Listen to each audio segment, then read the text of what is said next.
Welcome to Elimika Sasa channel. Today we are going to learn on the issue of plants that eat insects and animals. Most of us know that animals are the ones that feed on plants, but it's very amazing now for those of us who do not know this, that there are plants which feed on insects and animals, and therefore these plants are called carnivorous or insectivorous plants. So carnivorous plants are the plants that derive most of their nutrients from trapping and consuming insects and small animals. They also feed on protozoans, different types of insects, as I said, like butterflies, like house flies. They also feed on reptiles, earthworms, on frogs, on lizards, and on rodents. Carnivorous plants have adopted to grow in places where soil is thin or poor in nutrients, especially nitrogen. There are about 583 species of carnivorous plants which attract, trap, and kill prey and absorb the available nutrients from the prey. These plants have insect attracting structures such as colorful leaves. Other plants produce sweet sugar secretion like nectar. Others have stick hairs, others have thorns, and others have poisonous liquids. These plants trap prey through different ways, such as opening and closing their leaves when an insect enters the leaves. Others are snap traps through rapid leaf movement. Others have bladder traps that suck prey in internal vacuum, and others engulf prey when lands on the leaves. The plants, as I said, these plants, as I said, adopt in areas with low soil fertility. So they depend on getting their nutrients through prey they catch and digest them.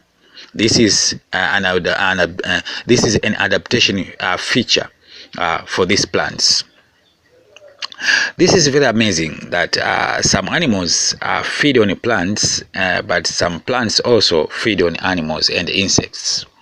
In all studied cases, carnivorous plants grow and reproduce using animals and insects as a source of nitrogen, potassium, and phosphorus. Some names of carnivorous plants are called Aldovanda, Brocchinia, Biblis, and Catopsis. Though there are so many names. The most dangerous carnivorous plant is called Venus flytrap. It is found in North and Southern Carolina in the United States of America. These plants are characterized by steep, sharp, and sensitive hairs. If by any chance these hairs are touched, the two lobes of the leaves will snap shut, trapping anything inside. This can even injure a person's finger by causing blood out if leaves catch the finger. However, there are some carnivorous plants that can catch or trap rats. The good example is a pitcher plant. This is the largest meat-eating plant in the world. It is big enough to trap rats. You see now there are other plants that is trap those small animals like rats and rodents. However, there are plants which trap big animals like goats and sheep. Basically, the last type of plants do not eat animals as the above mentioned. But these plants, what they do is that they grow razor sharp spikes which can hook and trap animals. Then they starve the animal. When animals die and they decompose to the soil, then the plants get the nutrients from the decaying animals' matter on the ground.